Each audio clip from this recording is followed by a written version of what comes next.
Point numéro 4, les montres. Les montres, c'est le truc auquel tout le monde pense. Quand on parle de statut social, les gens, ils pensent montre, ils pensent, Rolex, ils pensent, je sais pas, Audemars Piguet, Patek, Richard Mille et cetera.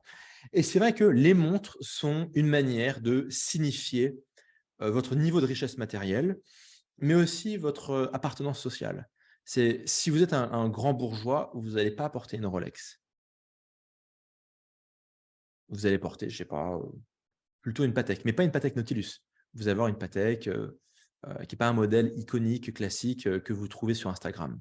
En fait, par définition, les montres que vous voyez sur Instagram, c'est des montres pour cassos, pour nouveaux riches, pas pour des gens qui ont la subtilité. Alors certes, la Patek Nautilus en or, elle dit que vous avez plein, plein, plein de fric. Ça coûte quoi? Ça coûte 250 000 balles, un truc comme ça. Mais elle dit aussi qu'il y a pas longtemps, vous n'en aviez pas de l'argent, que vous venez pas d'un milieu riche. C'est pas grave, mais c'est l'info que ça donne.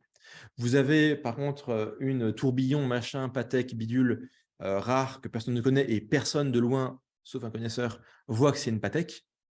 Ça dit que vous avez beaucoup d'argent, mais ça dit aussi que vous connaissez, que vous êtes raffiné, et donc probablement vous faites partie de cercles sociaux qui ont ce degré de capital culturel, ça en vient à Bourdieu et finalement de on va dire de ouais, de subtilité, de compréhension quoi, de ces codes. Donc voilà, c'est que vous n'allez pas genre vous débarquez avec votre Patek en or, pour un truc de polo, ça marche pas. Les gens verront qu'en fait vous êtes un plouc qui veut se déguiser et qui hier n'avait pas d'argent.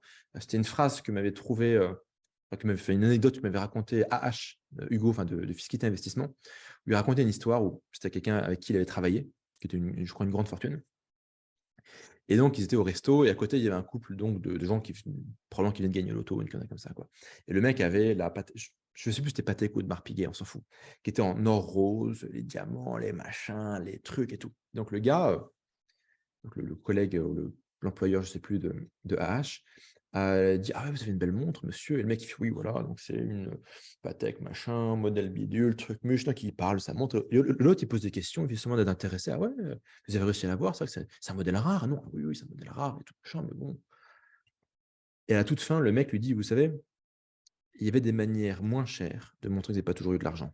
Là, c'est KO! Tu vois? C'est, en mode: «Ouah!» et et massacre social. En termes de statut, c'est une boucherie. En termes de statut et de frame, c'est une boucherie complète. C'est ça l'espace social. C'est violent l'espace social.